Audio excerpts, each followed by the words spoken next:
त्यांना येता येत नव्हतं। आत्ताही राष्ट्रवादी काँग्रेस पक्षाने 65वा गौरवशाली महाराष्ट्र हा कार्यक्रम त्या ठिकाणी घेतलेला आहे। काल आमचा पहिला दिवस होता, आज पण दुसरा दिवस आहे, उद्या तिसरा, परवा चौथा। वेगवेगळ्या मान्यवरांचा आम्ही सत्कार करतोय। पूर्वी जे आजपर्यंत महाराष्ट्रात साधू संत होऊन गेले त्या साधू संतांची माहिती आम्ही तिथं एक प्रदर्शन भरवलेलं आहे आणि त्याच्यामध्ये आत्तापर्यंत भारतभूषण, आपले भारतरत्न, नंतर महाराष्ट्रभूषण आणि ज्ञानपीठ असं मान्यवरांना आपल्या महाराष्ट्रातल्या ज्यांना ज्यांना मिळालेलं आहे त्यांची पण इत्थंभूत माहिती। त्याच्यानंतर आपला जो संयुक्त महाराष्ट्राचा लढा झाला त्यामधले देखील कुठले वृत्तपत्र काय करत होते, त्याच्यामध्ये अत्रेंची भूमिका काय होती, एस एम जोशींची भूमिका काय होती, उत्तमराव पाटलांची भूमिका काय होती, शाहिरांची भूमिका काय होती, अशा अनेक मान्यवरांची सगळी तिथं माहिती आणि वेगवेगळ्या महापुरुषांचे दस्तऐवज वगैरे, त्यांची पत्र, चव्हाणसाहेबांची पत्र, अशा खूप काही माहिती तिथं आम्ही दिलेल्या आहेत की नवीन पिढीला पण त्या लक्षामध्ये याव्यात। काही अतिशय उत्तम प्रकारचे जे चित्रकार आहेत त्यांची पेंटिंग, नंतर तुमचे वेगवेगळे कलाकार जे आहेत त्यांचं मूर्तिकार, कलाकार म्हणण्यापेक्षा मूर्तिकार, त्यांनी बनवलेल्या मूर्त्या, त्याचा खूप चांगला कार्यक्रम आम्ही तिथं ठेवलेला आहे। महाराष्ट्रातल्या अनेक भागातली, सगळ्या रिजनमधली तिथली पवित्र माती आम्ही आणि पवित्र पाणी हे तिथं आम्ही एकत्र करून त्याचा एक कार्यक्रम आम्ही केला। अशा पद्धतीचा आमचा तो कार्यक्रम आहे।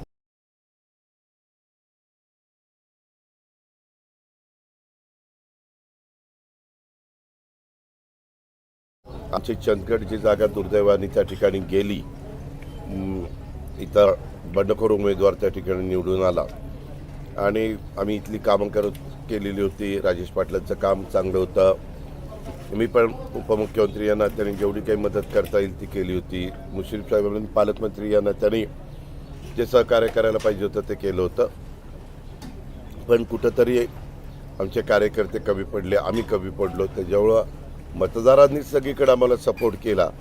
तुम्ही जर बघितलं तर मला वाटतं कोल्हापूरमध्ये एवढी एकमेव जागा गेली, बाकी सगळ्या जागा महायुतीच्या निवडून आल्या, असं साधारण झालं। पण ठीक आहे, पराभूत झाल्यानंतर खचून जायचं नसतं, पुन्हा नव्या उमेदीनं सगळ्यांनी मिळून मिसळून काम करायचं असतं। जरी उन्हाळा असला तरी देखील त्याच निमित्तानं मी माझी भूमिका कार्यकर्त्यांच्या पुढं, शेतकऱ्यांच्या पुढं त्या मांडणार आणि तो कार्यक्रम घेण्याच्या करता सत्कार्यनिमित्त आहे। खरं आता इतके दिवस होऊन गेले, 100 दिवस पण आम्हाला पूर्ण झाले, त्याच्यामध्ये देखील आम्ही वेगवेगळ्या डिपार्टमेंटची स्पर्धा लावलेली आहे आणि त्याच्यातून काम कसं चांगलं होईल, लोकांना सर्व्हिस कशी आम्हाला चांगली देता येईल आणि प्रत्येक अधिकाऱ्यांनी खालपासून वरपर्यंत सगळ्यांनी त्याचा रिझल्ट चांगले मिळण्याच्या करता प्रयत्न करणं, अशा सगळ्या गोष्टी आहेत आणि आम्ही सातत्य ठेवणार आहोत। म्हणजे आत्ता नाही थांबणार नाही, पुढं पण ते आमचं चालू राहणार। त्याच्यात जे चांगलं काम करतील त्यांना थोडं शाबासकीची थाप पाठीवर टाकणार आहे, त्यांना सर्टिफिकेट देणार आहे, त्यांना प्रोत्साहन देणार आहे, जेणेकरून ज्यांना मिळालं नाही त्यांच्यात पण ईर्ष्या जागृत व्हावी, त्यांनाही वाटावं की नाही आम्ही पण आपल्या डिपार्टमेंटला मिळवलं पाहिजे। असं एकंदरीत एक पण काम आहे। आपल्याला सगळ्यांना माहिती आहे की मधी जम्मू काश्मीरमध्ये जी घटना घडली आणि त्याच्यात 27 लोक निष्पाप आपल्या भारतीयांना स्वतःचे प्राण गमावं लागले, काही कारण नाही। पर्यटनाच्या निमित्तानं गेलं कोण, लग्न झालं म्हणून हनीमूनला गेलं कोण, आता आपण सुट्ट्या मिळाल्यात तर मुलांना मुलींना म्हणून फॅमिलीला घेऊन गेलं कोणी, मित्रपरिवाराला घेऊन गेले, सगळे आनंद घेत होते। आपण अनेक TV चॅनलच्या वेगवेगळे जे काही क्लिपा बघितल्या त्याच्यामध्ये आपल्याला लक्षात येतं, परंतु त्या अतिरेक्यांनी घात केला, त्यांचा बदला घ्यायचा, त्यांना सोडायचा नाही, असं भारतीयांचं मत आहे, माझं पण मत आहे। आणि त्याबद्दल देशाचे पंतप्रधान नरेंद्र मोदी साहेब निश्चितपणे काही मार्ग काढतील ह्याबद्दल सर्वांना विश्वास आहे। शेवटी अशा प्रकारचा प्रसंग येतो त्यावेळेस सगळे भारतीय जात-पात, भेदभाव, धर्म सगळं बाजूला करतात. आपण भारतीय आहोत आणि त्याच्यातून भारत कसा मजबूत आहे हा दाखवण्याचा प्रयत्न. परंतु निष्पाप लोकांच्या घरामध्ये राहिलेल्या लोकांच्या पुढं काय प्रश्नचिन्ह उभे राहिले ते आम्ही महाराष्ट्रात जे घडलं ते जवळनं आहे, ते ऐकलेलं आहे. त्यांना आम्ही काहींना भेटलेलो आहे आणि मग फुलाची पाकळी मला कळतंय की असं काही रक्कम देऊन काही गेलेली व्यक्ती परत येणार नाही. पण करता घरातला माणूस गेल्यानंतर ते कुटुंब उघड्यावर पडतं. त्याच्यामुळं त्यांच्या घरामध्ये मुलगा किंवा मुलगी सज्ञान असतील, क्वालिफाईड असतील तर त्यांना कॉर्पोरेशनमध्ये किंवा त्यांना राज्य सरकारमध्ये कुठं नोकरी लावायची हाही निर्णय आम्ही घेतला. तो अधिकार मुख्यमंत्र्यांचा असतो आणि 50 लाख रुपये आम्ही पहिले 5 लाख रुपये दिले होते. परंतु अलीकडच्या काळात 5 लाख रुपयामध्ये फार काही घडू शकत नाही म्हणून 50 लाख रुपयाची मदत ही त्यांच्या कुटुंबियांना देण्याचा निर्णय देखील राज्य सरकारने घेतलेला आपल्या सगळ्यांना पाहण्यात आला असेल. अशा पद्धतीनं त्या साई फॅमिलीच्या मागं अख्खा महाराष्ट्र उभा आहे. ह्या पद्धतीनं आम्हाला काम करायचं होतं, ते केलं. परंतु असा प्रसंग कुणाच्याच बाबतीत घडू नये म्हणून देखील केंद्राने पावलं उचललेली आपण पाहिलेली आणि त्याच्यामध्ये रोज नवीन गोष्टी घडत आहेत. दादा, 100 दिवस झाले सरकारला. 100 दिवस झाले. पुढच्या 100 दिवसासाठी काही धोरण निश्चित केले का? तसं काही नियोजन केलं आहे का? मी सांगितलं ना, आता जो 100 दिवसाचा कार्यक्रम दिलेला होता तो सगळ्यांना पहिल्यांदाच मिळालेला होता. त्याच्यावर काही डिपार्टमेंटनी तो तितक्या गंभीरतेने घेतला नाही. आता त्यांना लक्षात आलेलं आहे की राज्याच्या प्रमुखांना, मुख्यमंत्र्यांना, दोन्ही उपमुख्यमंत्र्यांना, सगळ्या मंत्रिमंडळाला हे करून पाहिजे. आणि सचिवांच्या पण लक्षात आलेले, मग प्रधान सचिव असतील, अमुसा असतील, अपर मुख्य सचिव, नंतर तुमचे सचिव असतील, सगळ्यांच्या लक्षात आलेलं आहे. त्याच्यामुळं उलट आता सगळेजण अधिक चांगल्या पद्धतीनं काम करतील. ज्यांना कमी मार्क्स मिळालेले ते जास्त मार्क्स मिळवण्याचा प्रयत्न करतील. भ्रष्टाचाराची चौकशी सुरू झालेली आहे. 1 रुपये पीक विमा परत काय झालं पत्रकार मित्रांनो, मी त्यावेळेस बोलता हे कुणी केलं? ज्यांनी गायरानाच्या जमीन दाखवल्या, ज्यांनी देवस्थानच्या जमीन दाखवल्या, ज्यांनी दुसऱ्याच्या जमिनी स्वतःच्या दाखवल्या. आता काही महाठग विक्री करताना पण 7-12 काढतात, कुणाचं 7-12 दाखवतात आणि विक्री करतात, किंवा एकच 7-12 2-2, 3-3, 4-4 लोकांना विकतात. असले प्रसंग होतात. म्हणून मी ह्या वर्गाला काहींनी आम्हाला चुना लावला म्हणलं तर काय लगेच बाकीच्यांनी चुना लावला. अरे मी शेतकरीच आहे बाळांनो. त्याच्यावर शेतकऱ्यांना मी कसं असं म्हणेन? शेतकऱ्यांच्याबद्दल, बळीराजाच्याबद्दल आम्हाला अभिमानच आहे. त्यांच्याकरता AIचा कार्यक्रम आम्ही खताची त्याच्यामध्ये बचत, पाण्याची बचत, पिकाचं उत्पादन वाढणं वगैरे वगैरे आम्ही ते सगळं आणतोय त्यांच्याकरता. आणि म्हणून आता त्याच्यात आम्ही काही बदल केला आहे. शेवटी कसं असतं, चांगल्या भावनेने राज्य सरकार कुठलाही निर्णय घेत असतं आणि कार्यक्रम राबवत असतं, धोरण राबवत असतं.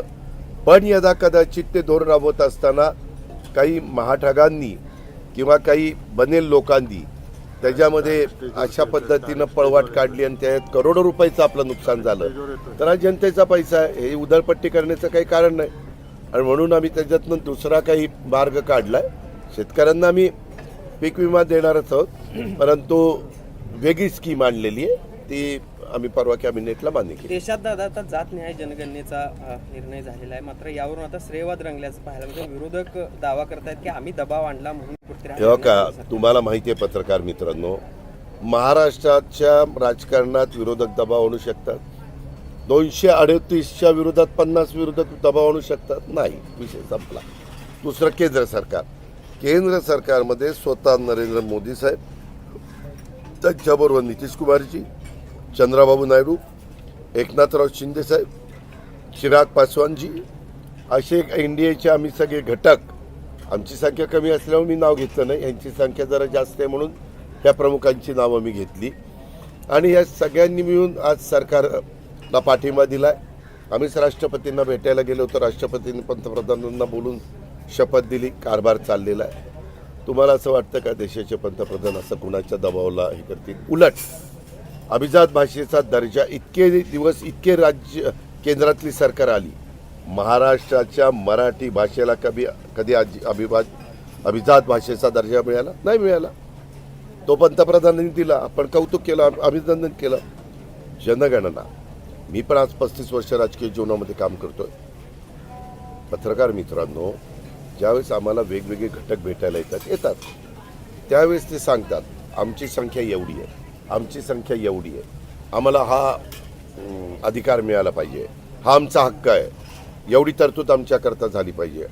हे आता मोठ्या प्रमाणावर लोक जागृत झालेले आहेत, सुशिक्षित झालेले आहेत, विचार करायला लागलेले आहेत. आणि पूर्वीचा काळ आणि आताचा काळ जमीन आसमानाचा फरक पडला. त्याच्यामुळे एकदा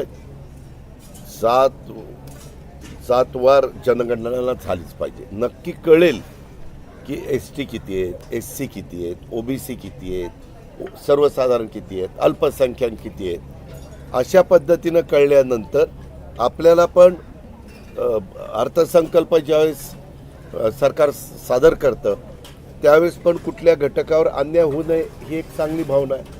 आणि त्या पद्धतीनं निर्णय घेतला. आम्ही ट्विटवर स्वागत केलं, आम्ही ट्विट केलं, आम्ही प्रेस नोट काढली. मी आता देतो पंतप्रधानांचं त्या श्रेयवादाचा प्रश्न येतच नाही. नाहीतरी काँग्रेसचे इतके वर्ष सरकार होतं त्यावेळेस का नाही केलं? आता ते काढून उपयोग आहे? नाही केलं त्यांनी, म्हणून जनतेने त्यांना बाजूला केले. आणि यांच्याकडनं अपेक्षा आहेत त्याच्यावर लोक ते करतात. आता फेक नरेटिव्ह सेट केला लोकसभेला, संविधान बदलणार, आरक्षण काढणार. त्याचा फटका बसला ना बाबा आम्हाला. आमचे फक्त 17 आले, त्यांची 31 आले. जबरदस्त किंमत आम्ही मोजली. पुन्हा आम्ही खचून न जाता एकनाथराव शिंदे, देवेंद्रजी, मी आणि सगळी आमची टीम आम्ही कामाला लागलो. आणि एकदम लाडक्या बहिणींची योजना आणली, 3, 5, 7.5 हॉस्पिटलला वीज माफीची योजना आणली. अशा अनेक ज्या गरजेच्या योजना होत्या त्या आणल्या. लोकांना विश्वास दिला. आम्ही संविधान बदलणार नाही. बघा कुणी संविधान बदलतं का? संविधानाचा उलट आदर केला. संविधान दिन साजरा करायला सुरुवात केली. वेगवेगळे असे कार्यक्रम आम्ही घेतले, पंतप्रधानांनी घेतले. आणि आरक्षणाचा तर काही काढण्याचा संबंधच येत नाही. जो गरीब वर्ग आहे, जो मागास वर्ग आहे, त्यांना आरक्षण मिळालं पाहिजे. जोपर्यंत ते इतरांच्या बरोबरीनं येत नाही तोपर्यंत आरक्षण देणं.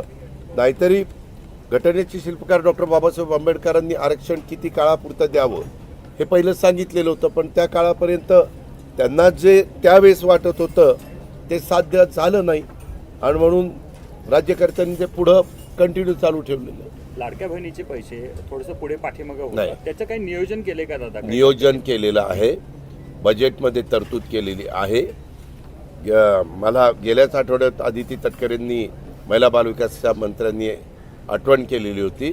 लगेचच मी वित्त विभागाशी बोललो आणि ते पैसे वेळच्या वेळेला कसे जातील ह्याचं आपल्याकडं असणारे जे काही क्लास 1, क्लास 2, क्लास 3, क्लास 4 असे सगळा वर्ग जो आहे त्यांचं वेळेमध्ये पेमेंट होणं, आमच्या लाडक्या बहिणींचं वेळेत होणं पेमेंट, मानधन, त्या सगळ्या गोष्टीचं नियोजन, संजय गांधी निराधारचं वेळेमध्ये पेमेंट होणं, श्रावण बाळचं वेळेमध्ये हे होणं पेमेंट होणं, माझं दिव्यांगांचं वेळेमध्ये पेमेंट होणं, अशा सगळ्या गोष्टी. मागं तर यांनी विशेष सहाय्य डिपार्टमेंट सांभाळलेलं होतं त्यावेळेस यांनी काही रकमा पण वाढवून दिल्या. पूर्वी बरेच वर्ष 600 होतं, नंतर 1000 केलं, नंतर 1500 केलं. अशा पद्धतीनं त्याही घटकाला कसा न्याय मिळेल हा प्रयत्न आमचा आहे. राज्यामध्ये दोन्ही राष्ट्रवादी एकत्र पदाचा प्रश्न काही अजून चर्चा सुटलेला सुरू नाही. झाली. काही काळजी करू नको. काय त्याच्यावरचून नडलंय का? तिथं झेंडावंदन होतंय, आम्ही आढावा घेतोय, निधी देतोय. DPCचा निधी आम्ही मुख्यमंत्र्यांनी एकनाथरावांनी दिलेला आहे. तिथले कलेक्टर काम करतायत. काही पत्रकार मित्रांनो काळजी करू नका. नाही, पण आज दादा संजय राऊतांनी आदिती तटकरे यांचं कौतुक केले आणि गावगुंड पालकमंत्री तिथं नको असं म्हणत हो का? तुम्ही इतरांची नावं घेऊन माझा वेळ घालू नका. तुम्ही मला काय प्रश्न विचारायचे त्याला मी उत्तर द्यायला बांधलेलं आहे. दोन्ही राष्ट्रवादी एकत्र येण्यासंदर्भात काही चर्चा सुरू झालेल्या आहेत, तशा बातम्या येत अशा आहेत. तुमच्याच बातम्या ऐकतोय सूत्रांच्या माहितीनुसार. ते सूत्र कोण आहे मला तर शोधायचंय. नाही पण कार्यकर्ते नेते देखील म्हणतात की आम्हाला आवडेल. मुश्रीफ साहेब देखील काही दिवसांपूर्वी हे बरोबर आवडेल आहे एकत्र हो का. प्रत्येकाला व्यक्ती स्वातंत्र्य, मत स्वातंत्र्य, विचार स्वातंत्र्य संविधानाने दिलंय, घटनेने दिलं. त्याच्यावर प्रत्येकाला आपलं मत मांडण्याचा अधिकार आहेच ना. दादांचं मत त्याबद्दल मत काय. त्याच्यामध्ये आमचं मत हेच आहे की अतिशय चांगल्या पद्धतीनं राज्याचा सर्वांगीण विकास व्हावा.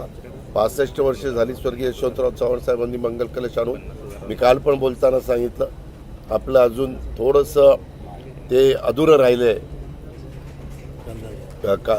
बेळगाव, कारवार वगैरे तो सगळा भाग, ते एक खंत सगळ्यांना आहे. आपण ज्या चंदगड तालुक्यामध्ये आहोत, तर त्या चंदगड तालुक्यात हिरे सरंजामच्या जमिनीचा खूप मोठा प्रश्न आहे, तो गेल्या अनेक वर्षांपासूनचा आहे. काय आहे तर त्यासाठी काही, कारण त्या जमिनीवरती लोन मिळत नाही, त्या जमिनी नावावर होत नाहीत. बघू, आम्हाला द्या व्यवस्थित, आम्ही त्याच्यातनं मार्ग काढायचा. रेव्हेन्यू मिनिस्टरशी बोलू. मागे असंच आपल्या कोकणातल्या जमिनीच्या बद्दलचं झालंय, म्हणजे खापरपंजोबाच्या नावावर आहे, त्यानंतर आजोबाच्या झाली नाही, मुलाच्या झाली नाही, नातवाच्या झाली नाही, असं ते सगळं झालेलं आहे. ते व्हायला पाहिजे म्हणून आम्ही जरा त्याच्याबद्दलचा आढावा घेतला होता. आणि आता नवीन टेक्नॉलॉजी आलेली आहे. ह्या नवीन टेक्नॉलॉजीचा संगणकीकरणाचा, अशा अनेक AIचा, आर्टिफिशियल इंटेलिजन्स, अशा सगळ्या गोष्टीचा वापर करून ज्याच्यातून काम सुरळीत योग्य पद्धतीनं पारदर्शक होईल ते करण्याचं धोरण हे राज्य सरकारने दादा, स्वीकारलं. शेतकरी कर्जमाफीबाबत काय धोरण आहे? राजू शेट्टी आक्रमक झालेले आहेत.